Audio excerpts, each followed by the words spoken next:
نحمده ونصلي ونسلم على رسوله النبي الكريم وعلى آله وأصحابه أجمعين. اللهم صل على سيدنا ومولانا محمد وعلى آل سيدنا ومولانا محمد وبارك وسلم صلاة وسلاما كثيرا كثيرا. توفیق الہی اپنے مرشد پاک کی برکت سے عشاء کی اس نشست میں فضائل ایمان کا درس چل رہا ہے. اللہ تعالیٰ اس درس کی برکت سے ہمارے ایمان کی حفاظت فرمائے اور موت تک قبر تک اللہ ہمارے ایمان کو سلامت فرمائے. ایمان والے بندے کے ساتھ جو موت کے وقت اللہ کا برتاؤ ہے اور ایک کافر کے ساتھ کیا برتاؤ ہے، اس کے بارے میں احادیث مبارکہ کی جا رہی ہے.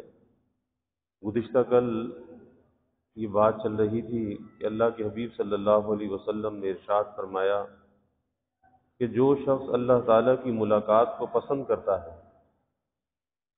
اللہ تعالیٰ اس کی ملاقات کو پسند کرتا ہے، اور جو شخص اللہ تعالیٰ کی ملاقات کو پسند نہیں کرتا تو اللہ تعالیٰ بھی اس کی ملاقات کو پسند نہیں کرتا.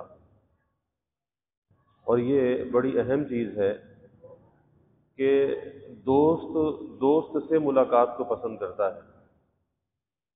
اگر اللہ سے دوستی لگائے اور دوستی لگتی ہے اللہ کے احکامات پر چلنے میں، ان تعلیمات پر عمل کرنے میں، گناہوں سے بچنے میں، اللہ کے ساتھ تعلق بڑھتا چلا جاتا ہے، نسبت ترقی کرتی چلی جاتی ہے. تو یہ نسبت کا بڑھنا، تعلق کا بڑھنا، یہ دراصل دوستی کا بڑھنا ہے. تو جب اللہ تعالیٰ سے دوستی ہوگی اور دوستی کا طریقہ دنیا میں نیک اعمال ہے، اللہ تعالیٰ سے کی یاد ہے، اللہ کا ذکر ہے، اللہ سے مناجات ہے، تو پھر ایسے شخص کو موت کے وقت ڈر اور خوف نہیں ہوتا. ابن الفارض رحمۃ اللہ علیہ کا واقعہ آتا ہے کہ جب ان کی موت کا وقت آیا تو 8 جنتیں ان کے سامنے کر دی گئیں. تو جنتوں سے منہ پھیر لیا اور پھر اللہ سے عرض کیا کہ یا اللہ، اگر میری ساری زندگی کی محنت کا یہی ثمرہ ہے تو پھر تو میں اپنی زندگی کو ضائع کیا. میرا تو یہ مقصد نہیں تھا کہ جنتیں سامنے ہیں، بس یہ کہنا تھا کہ جنتیں محو ہوئیں اور اللہ تعالیٰ کی کسی تجلی کا ظہور ہوا، اور اس تجلی کو جب دیکھا تو روح پرواز کر گئی. تو پیش نظر کیا ہے؟ پیش نظر جنت نہیں ہے.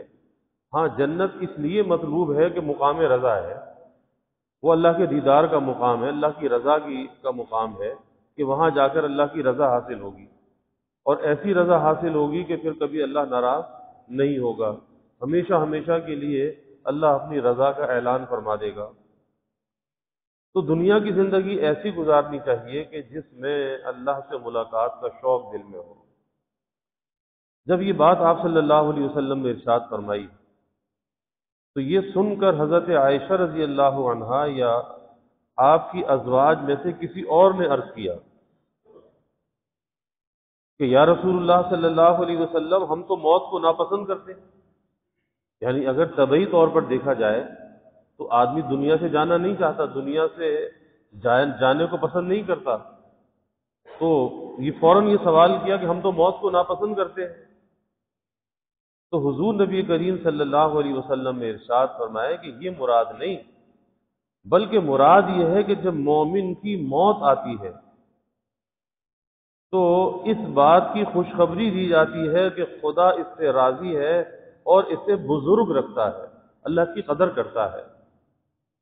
چنانچہ اس چیز سے جو آگے آنے والی ہے، یعنی اللہ کے یہاں اپنا مرتبہ اور فضیلت، تو اس سے زیادہ کسی چیز کو دنیا کی چمک دمک سے محبوب نہیں رکھتا. جب دیکھتا ہے کہ دنیا سے جانے کا وقت آ گیا اور پھر خوشخبری اور بشارت کے ساتھ جا رہا ہے، اللہ کی طرف سے خوشخبری ہے، بشارت ہے۔ قرآن پاک میں ان الذین قالوا ربنا اللہ ثم استقاموا تتنزل علیہم الملائکہ الا تخافوا ولا تحزنوا وابشروا بالجنۃ التي كنتم توعدون نحن اولیاؤکم فی الحیاۃ الدنیا وفی الآخرہ وَلَكُمْ فِيهَا مَا تَشْتَهِي أَنفُسُكُمْ وَلَكُمْ فِيهَا مَا تَدَّعُونَ۔ عجیب بشارتیں ہی بشارتیں ہیں، عجیب اللہ کا کلام ہے۔ لیکن پہلی بات وہی ہے کہ جنہوں نے یہ کہا کہ ہمارا رب اللہ ہے، ثم استقاموا، اور اس پر ڈٹے رہے، جمے رہے، یعنی زندگی اللہ کے حکموں کے تابع گزار دی، ثم استقاموا، استقامت کے ساتھ، بس پھر موت کے وقت ان کے لیے بشارتیں ہوتی ہیں۔ تتنزل علیہم الملائکہ، پھر ملائکہ کا نزول ہوتا ہے، کہ ملائکہ کیا کہتے ہیں؟ اللہ تخافوا، کوئی خوف نہیں، ولا تحزنوا، کوئی غم نہیں، وابشروا بالجنۃ التي كنتم توعدون، کہ تمہیں تو بشارت دی جاتی ہے اس جنت کی جس جنت کا اللہ نے تم سے وعدہ کیا تھا۔ اب جسے موت کے وقت ایسی بشارت مل جائے، جسے کہا جائے کوئی غم نہیں، کوئی فکر نہیں، اور وہ جنت کی بشارت تیرے لیے ہے، تو پھر اسے موت کا غم کیا ہوگا؟ پھر تو اسے آگے جانے کی خوشی ہوگی، پھر اسے موت کا غم نہیں ہوگا۔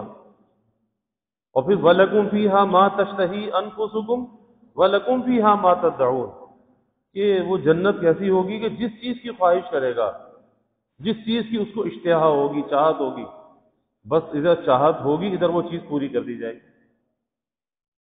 اللہ کی رحمتیں ہی رحمتیں ہوں گی۔ اور دوسری جگہ اللہ نے کہا یا ایتھا النفس المطمئنہ، اے ایمان، اے اطمینان والی جان، نفس مطمئنہ۔ اب یہ انسان کا نفس تو ایک ہے، لیکن اس کے مزاج تین ہیں۔ ایک نفس ہے نفس امارہ، ایک نفس ہے نفس لوامہ، اور ایک ہے نفس مطمئنہ۔ نفس امارہ یہ ہے کہ جو بری بات ہو جاتا ہے، وما ابرئ نفسی ان النفس لامارۃ بالسوء، کہ نفس تو بری بات ہو جاتا ہے۔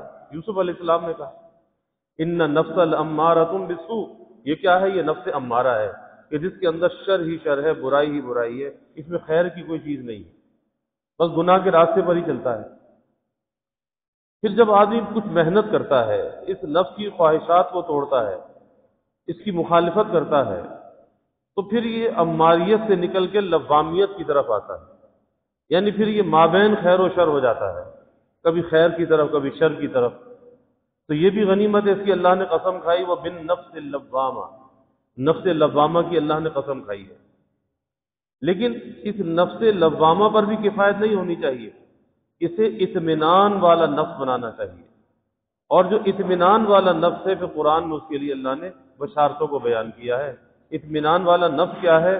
کہ اتنا مجاہدہ کرے، اتنی مخالفت نفس کرے کہ جو اللہ کی رضا کے خلاف جو تقاضے ہیں، ان تقاضوں کو کمزور کر دے، مغلوب کر دے، ان کو غالب نہ کرے، خواہشات کو پامال کرتے کرتے اللہ کی رضا کو اتنا مقدم کر لے کہ جب موت کا وقت آئے تو پھر بشارتیں دی جائیں، یا ایتھا النفس المطمئنہ ارجعی الی ربک راضیۃ مرضیہ، کہ چل اپنے رب کی طرف، ارجعی، چل اپنے رب کی طرف، کس حال میں چل؟ الی ربک راضیۃ مرضیہ، اس حال میں چل کہ تو رب سے راضی، رب تجھ سے راضی۔ سبحان اللہ، جی بشارتیں ہیں، اللہ نصیب فرما دے۔ اس حال میں چل کہ اللہ تجھ سے راضی، تو اللہ سے راضی۔ فادخلی فی عبادی وادخلی جنتی، اور میرے بندوں میں شامل ہو جا، پھر جنت میں داخل ہو جا۔ تو یہاں پر فرمایا ہے کہ مفسرین نے لکھا ہے کہ فادخلی فی عبادی پہلے ہے اور وادخلی جنتی بعد میں ہے، یعنی پہلے میرے نیک بندوں میں شامل ہو جا، فی عبادی، میرے بندے، میرے بندوں میں شامل ہو جا۔ اور ظاہر ہے اللہ کے بندوں میں سب تو اللہ کے ہی کے بندے ہیں، لیکن جسے کہا جائے نا یہ میرا آدمی ہے، یہ میرا بیٹا ہے، تو اس کے ساتھ ایک نسبت لگ جاتی ہے۔ تو اللہ کہتا ہے عبادی، میرے بندوں میں داخل ہو جا، یعنی میرا مطیع بن جا، میرا فرما بردار بن جا، اور جو میرے نیک بندے ہیں ان نیک بندوں کے ساتھ تو وابستہ ہو جا۔ وادخلی جنتی، پھر تو جنت میں داخلہ بہت آسان ہے کہ وہ جماعت جہاں پہ جائے گی تو بھی ساتھ ساتھ چلا جائے گا۔ تو بشارتیں ہی بشارتیں ہیں۔ تو اس لیے اللہ کے حبیب صلی اللہ علیہ وسلم سے جب یہ کہا گیا کہ ہم تو موت کو ناپسند کرتے ہیں، تو آپ نے کیا فرمایا کہ نہیں، اس سے یہ مراد نہیں ہے، اس سے مراد یہ ہے کہ جب مومن کو موت آتی ہے تو اس بات کی خوشخبری دی جاتی ہے کہ خدا اس سے راضی ہے، خدا اس سے راضی ہے اور اسے بزرگ رکھتا ہے، چنانچہ وہ اس چیز سے جو آگے آنے والی ہے، یعنی اللہ کے ہاں اپنا مرتبہ اور فضیلت، اس سے زیادہ کسی چیز کو دنیا کی چمک دمک کو محبوب نہیں رکھتا۔ اس لیے بندہ مومن اللہ تعالیٰ کی ملاقات کو پسند کرتا ہے اور اللہ تعالیٰ اس کی ملاقات کو پسند کرتا ہے۔ یعنی ایک آدمی، اس کے پاس کوئی چھوٹا موٹا سا مکان ہو اور اسے کہا جائے کہ بھئی دیکھو یہ اتنا عالیشان محل ہے، یہ تمہیں دیا جاتا ہے، تو پھر جب وہ اتنے عالیشان محل کو دیکھے گا، چھوٹے مکان کو چھوڑتے ہوئے اس کا دل نہیں دکھے گا۔ کسی کے پاس کوئی پرانی سواری ہو، اس کو کہا جائے میاں پرانی سواری کو چھوڑو تو نئی سواری دی جا رہی ہے اور اس سے عالیشان دی جا رہی ہے، اس سے زیادہ قیمتی دی جا رہی ہے، تو جب وہ نئی سواری کو دیکھے گا تو پرانی سواری چھوڑنے کا رنج نہیں ہوگا۔ اسی طرح ایمان والا بندہ جب دنیا سے جاتا ہے تو اسے اگلے جہاں کی نعمتوں کو دکھایا جاتا ہے، اس کا مشاہدہ کرایا جاتا ہے، اور جب ان چیزوں کا مشاہدہ کرتا ہے، بتایا جاتا ہے، حدیث میں یہاں تک آتا ہے کہ ایمان والا بندہ، نیک بندہ جب دنیا سے جاتا ہے تو پہلے اس کے سامنے دوزخ کے مناظر کو پیش کیا جاتا ہے اور اس سے کہا جاتا ہے کہ دیکھ، اگر تو دنیا میں اللہ کی نافرمانی کرتا تو تیرا یہ ٹھکانہ ہوتا، لیکن اب چونکہ تو اللہ کو راضی کر کے جا رہا ہے تو پھر جنت کی نعمتوں کو سامنے کیا جاتا ہے اور اسے بتایا جاتا ہے کہ دیکھ اب تیرا یہ ٹھکانہ ہے۔ اب جب وہ جنت کی نعمتوں کو دیکھتا ہے تو بس اس کے بعد پھر اسے کوئی موت کی تکلیف نہیں ہوتی اور قبض روح کی تکلیف نہیں ہوتی، اور اس اتنی بڑی نعمت کو دیکھ کر پھر دنیا کے چھوٹنے کا، دنیا کی نعمتوں کے لذتوں کے چھوٹنے کا اسے رنج اور غم نہیں ہوتا، کیونکہ ایسی چیزوں کو دیکھ لیا نا اپنی آنکھ سے، اب تیرا یہ ٹھکانہ ہے، تو پھر دنیا تو تنگ و تاریک ہے اس کے سامنے، آخرت تو اتنی وسیع ہے، تو پھر وہ اللہ کی ملاقات کو پسند کرتا ہے، اللہ اس کی ملاقات کو پسند کرتا ہے۔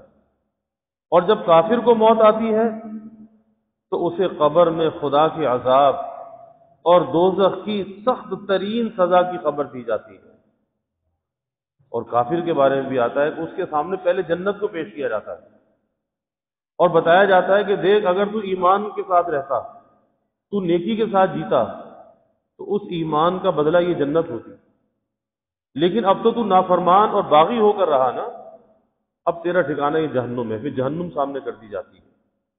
اب جب وہ جہنم کو دیکھتا ہے تو اس کے اندر ایسی تکلیف اسے ہوتی ہے، بے چینی ہوتی ہے کہ جو دنیا جمع کی تھی وہ بھی چھوٹ رہی ہے اور آگے کا انجام بھی برا ہے، تو پھر اسے دنیا چھوڑنے کی تکلیف ہوتی ہے، دنیا کو چھوڑنا نہیں چاہتا، اور ایمان والا بندہ جب ان نعمتوں کو دیکھتا ہے تو خوشی خوشی دنیا کو چھوڑ دیتا ہے۔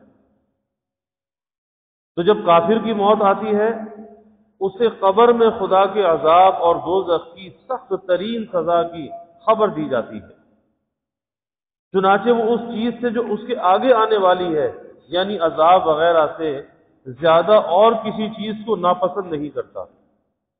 جیسے اس دن میں نے مثال عرض کی تھی کہ حکیم الامت حضرت تھانوی رحمۃ اللہ علیہ نے مثال سے سمجھایا کہ ایمان والے بندے کی مثال اس دنیا کے اندر ایسی ہے کہ جیسے ایک پرندہ پنجرے کے اندر ہو اور باہر بڑا خوبصورت باغ ہو، اور وہ پرندہ پنجرے کے اندر ہو، اب وہ پنجرے کے اندر سے باہر کے خوبصورت مناظر کو دیکھتا ہے تو وہ یہ تمنا کرتا ہے کہ کب اس پنجرے سے باہر نکلوں اور پھر یہاں درختوں پر بیٹھوں، چہچہاؤں، اس درختوں کی نعمتوں کو کھاؤں، تو اس کے دل میں امنگ اور شوق ہوتا ہے۔ اور یہ مومن کی مثال ہے کہ مومن اس دنیا میں رہتا تو ہے، جیسے اللہ کے حبیب صلی اللہ علیہ وسلم نے فرمایا الدنیا سجن المؤمن، کہ یہ مومن کا قید خانہ ہے، اس قید کے اندر وہ رہتا تو ہے لیکن اس کے پیش نظر آخرت کی نعمتیں ہوتی ہیں۔ جیسے اس پنجرے کے باہر جو باغ ہے وہ چاہتا ہے کہ بس اس پنجرے سے نکلوں اور اس باغ کے اندر آزاد میں اڑنا شروع کر دوں، اور کافر کی مثال دی کہ ایک پرندہ پنجرے کے اندر ہے، لیکن اس پنجرے کے باہر کتے بلے بیٹھے ہوئے ہیں۔ اب اسے ڈر ہے کہ باہر نکلوں گا تو یہ کتے بلے کھا جائیں گے، تو پنجرے سے وہ نکلنا نہیں چاہتا، وہ ڈرا ہوا سہما ہوا پنجرے میں رہنا چاہتا ہے۔ یہ کافر کی مثال ہے کہ کافر اس دنیا سے جانا نہیں چاہتا، لیکن مومن اس دنیا سے جانا پسند کرتا ہے، وہ یہاں پہ رہنا نہیں چاہتا۔ تو وہ جو کافر دیکھتا ہے کہ وہ آگے آنے والی جو چیزیں ہیں، جو اللہ کا عذاب آگے ملنے والا ہے، تو اس کو دیکھ کر وہ دنیا سے جانا پسند نہیں کرتا، اس لیے وہ اللہ تعالیٰ کی ملاقات کو ناپسند کرتا ہے۔ کافر اللہ کی ملاقات کو ناپسند کرتا ہے اور اللہ تعالیٰ اس کی ملاقات کو ناپسند کرتا ہے۔ کسی نے دانا بہلول کو دیکھا نا، کہ دانا بہلول نے کسی بزرگ کو دیکھا کہ زارو قطع رو رہے ہیں۔ پوچھا بھئی رونے کا سبب کیا ہے، کیوں رو رہے ہیں؟ تو کہا کہ اللہ اور بندوں کے درمیان صلح کرانا چاہتا ہوں۔ اللہ تو صلح کرنا چاہتا ہے لیکن بندے صلح کرنا نہیں چاہتے، اللہ چاہتا ہے صلح کرنا، اور حقیقت یہی ہے کہ اللہ بندے کی توبہ کا انتظار کرتا ہے کہ کب یہ میرا بندہ مجھ سے معافی مانگے اور میں اسے معاف کر دوں۔ اس لیے معافی مانگنے میں دیر نہیں کرنی چاہیے، یہ نہیں سوچنا چاہیے کہ ارے آج توبہ کر لی کل پھر توبہ ٹوٹ جائے گی تو پھر توبہ کا فائدہ کیا ہوگا۔ ارے بھائی بہت بڑا فائدہ ہوگا کہ آج اگر توبہ کر لی، آج تک کے تو گناہ معاف ہو گئے، اب اگر کل توبہ ٹوٹ گئی تو ایک دن کے گناہ ہوں گے، ساری زندگی کا بوجھ تو نہیں ہوگا۔ تو توبہ کے اندر کبھی تاخیر نہیں کرنی چاہیے۔ تو کہا کہ اللہ اور بندوں کے درمیان صلح کرانا چاہتا ہوں، اور توبہ کیا ہے؟ اللہ سے صلح کرنا ہے، اور ظاہر ہے کہ اللہ سے صلح کر کے انسان خوش رہ سکتا ہے، اللہ کو ناراض کر کے خوش نہیں رہ سکتا۔ پھر ایک مرتبہ دیکھا کہ قبرستان میں بیٹھے ہوئے رو رہے ہیں۔ پوچھا کہ بھئی اب کیوں رو رہے ہو، اب کیا رونے کا سبب ہے؟ کہا کہ اللہ اور بندوں کے درمیان صلح کرانا چاہتا ہوں۔ اب بندے تو صلح کرنا چاہتے ہیں لیکن اللہ صلح کرنا نہیں چاہتا، کیونکہ جب یہاں سے روح پرواز کر گئی، اب یہ دار العمل سے نکل کے دار الجزا میں چلا گیا۔ اب کوئی اس کا نیک عمل کوئی اللہ کے یہاں قبول نہیں ہے۔ بعض واقعات ہیں، جیسے کتابوں میں ایک واقعہ آتا ہے کہ ایک اللہ والے قبرستان سے جا رہے تھے، دیکھا کہ قبر کھلی ہوئی ہے اور ایک بزرگ اس میں بیٹھے قرآن مجید کی تلاوت کر رہے ہیں۔ کبھی کبھی اللہ تعالیٰ برزخ کے جو حالات ہیں دنیا میں منکشف فرما دیتے ہیں، لوگوں کی نصیحت کے لیے، عبرت کے لیے۔ بہت سے واقعات کتابوں میں لکھے ہوئے ہیں کہ کہیں قبر کھلی تو قبر میں پھول بھرے ہوئے دیکھے، کہیں قبر میں مردے کو اصل کفن پورا کفن کی اور جسم صحیح حالت میں دیکھا کہ کفن میلا بھی نہیں ہوا۔ ایسے ایسے واقعات ہوئے کہ ایک نوجوان حافظ قرآن تھا، بچپن میں 16 سال کی عمر میں انتقال ہو گیا، اور جب اس کی قبر 37 سال کے بعد اس کے والد کا انتقال ہوا، 37 سال کے بعد، تو قبرستان میں جگہ تنگ تھی تو پھر اوپر نیچے بھی قبریں بنا دیتے ہیں۔ سوچا کہ بھئی یہ 37 سال پرانی قبر ہے، چلو بیٹے کی قبر میں باپ کو دفن کر دوں۔ تو جب قبر کھولی تو 37 سال پہلے جو اسے دفن کیا تھا، حافظ قرآن تھا، اس کا کفن، اس کا بدن اصل اسی حالت میں تھا، کفن میلا بھی نہیں ہوا۔ تو اللہ تعالیٰ بعض حالات کو مشاہدہ کرا دیتے ہیں۔ کبھی ایسے بھی واقعات ہوتے ہیں کہ قبروں کے اندر آگ کے انگارے ہوتے ہیں، سانپ نکل آتے ہیں، ایسے واقعات بھی ہوتے ہیں۔ تو وہ اللہ والے فرماتے ہیں کہ اب اللہ سے صلح کرانا چاہتا ہوں، اللہ تو صلح کرنا نہیں چاہتا، بندے چاہتے ہیں۔ تو اللہ والوں نے دیکھا کہ وہ قرآن مجید کی تلاوت کر رہے ہیں، تو ان کی زبان سے بے ساختہ نکلا کہ سبحان اللہ، کتنی اچھی حالت ہے کہ قبر میں اور قرآن مجید کی تلاوت۔ تو وہ جو بزرگ قرآن مجید کی تلاوت کر رہے تھے، انہوں نے کہا کہ بھائی اتنا زمانہ میرے انتقال کو ہو گیا اور اب تک میں نے 60,000 قرآن مجید ختم کیے ہیں، لیکن وہ 60,000 تم لے لو، اور یہ جو ایک دفعہ تم نے سبحان اللہ کہا ہے نا، یہ مجھے دے دو، کیونکہ وہ علامت تو اچھی ہے لیکن اس کا اجر و ثواب نہیں ہے۔ اجر و ثواب تو زندگی میں ہے، اختیاری طور پر جو آدمی عمل کرتا ہے، ایک آدمی خواب میں پورا قرآن مجید ختم کر لے، کیا ثواب ہے؟ کوئی بھی ثواب نہیں ہے۔ لیکن اختیاری طور پر ایک سورت بھی چھوٹی سی چھوٹی پڑھتا ہے، ہر لفظ پر اسے 10 نیکیاں ملتی ہیں۔ تو نیکی کو کبھی ضائع نہیں کرنا چاہیے، نیکی کو کبھی ٹالنا نہیں چاہیے۔ آج ہم دارالعمل کے اندر ہیں، آج جو کچھ کر لیں گے، جو کچھ بو دیں گے، کل وہاں پہ جا کے وہ فصل کاٹیں گے۔ اور اگر آج ہم نے کچھ بھی نہ بویا تو پھر یہ بونے کا سیزن نکل جائے گا، موت آ جائے گی، پیغام اجل آ جائے گا، رخصتی ہو جائے گی۔ اور جب یہ زمین پر کچھ بیج ہی نہ ڈالا، کچھ بویا ہی نہیں، تو پھر کیا چیز کاٹے گا وہاں پہ جا کے؟ کیا امید رکھے گا؟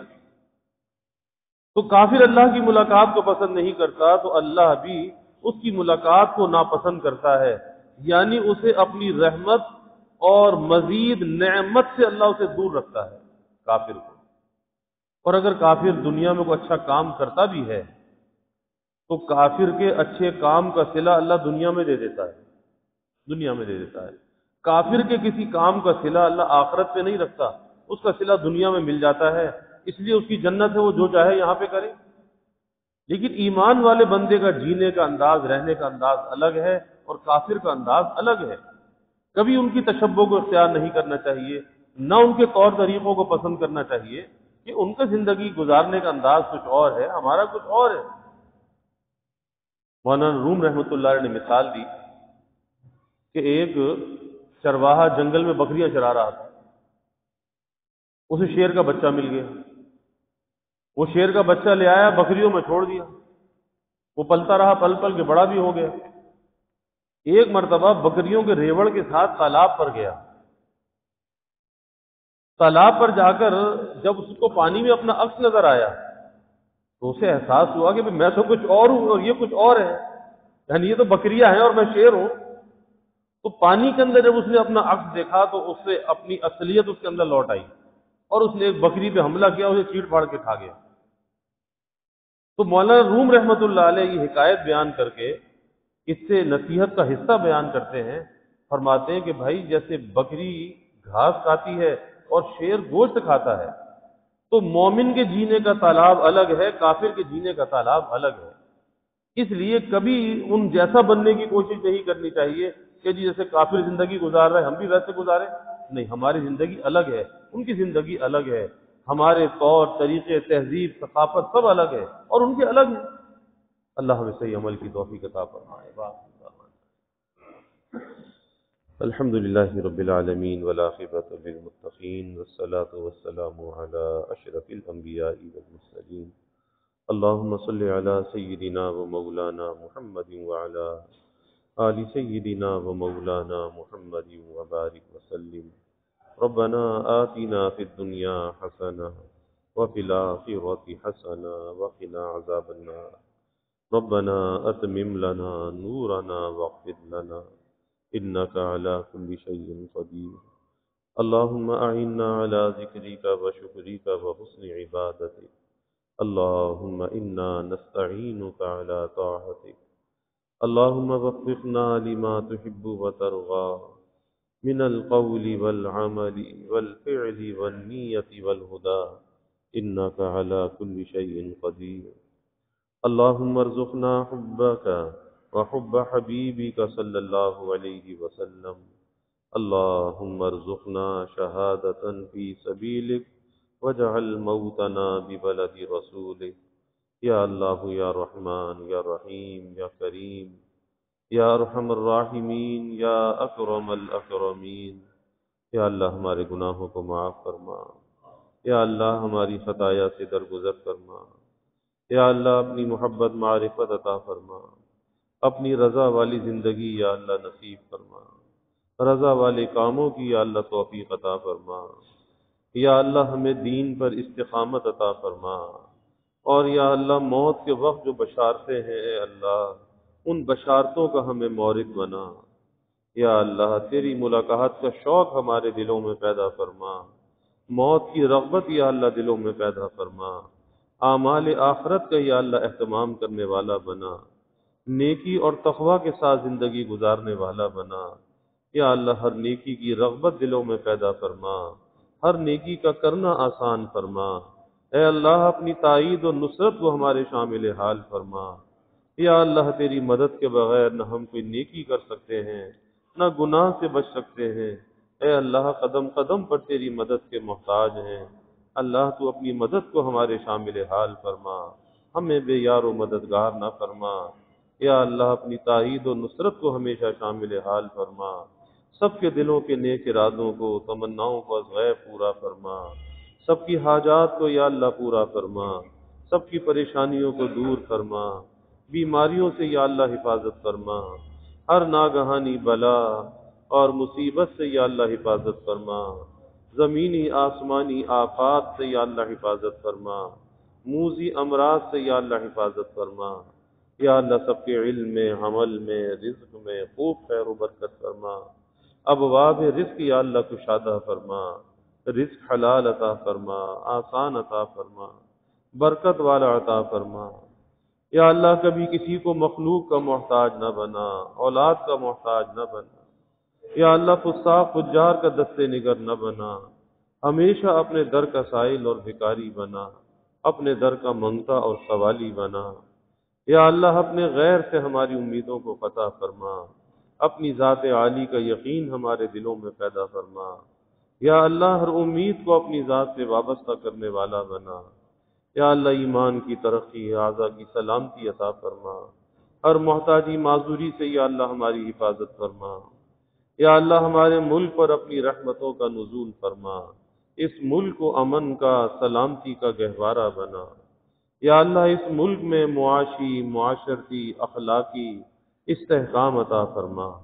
یا اللہ جو اس ملک میں انتشار اور افتراق پھیلانا چاہے، اے اللہ تو اسے تباہ و برباد فرما، اسے نشان عبرت بنا، کیفر کردار تک پہنچا، تا قیام قیامت یا اللہ اس ملک کی حفاظت فرما، اس کی جغرافیائی سرحدوں کی بھی حفاظت فرما، اس کی نظریاتی سرحدوں کی بھی حفاظت فرما۔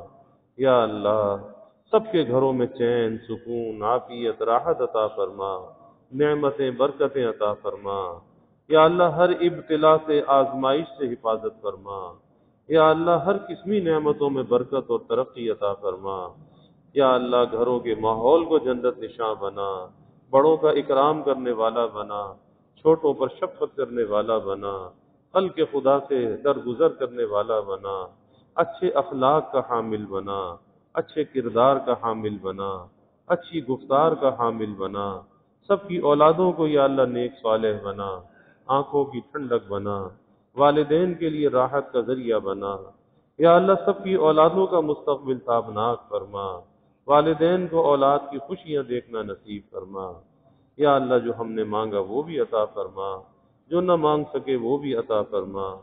ہمیشہ اپنے سے مانگنے والا بنا، ہمیشہ ہماری دعاؤں کو قبول فرما، اپنی بارگاہ میں مستجاب الدعوات بنا۔ ربنا تقبل منا انك انت السميع العليم وتب علينا انك انت التواب الرحيم وجزى الله عنا محمدا صلى الله عليه وسلم ما هو اهله وصلى الله تعالى وسلم على النبي الكريم آمين برحمتك يا رب۔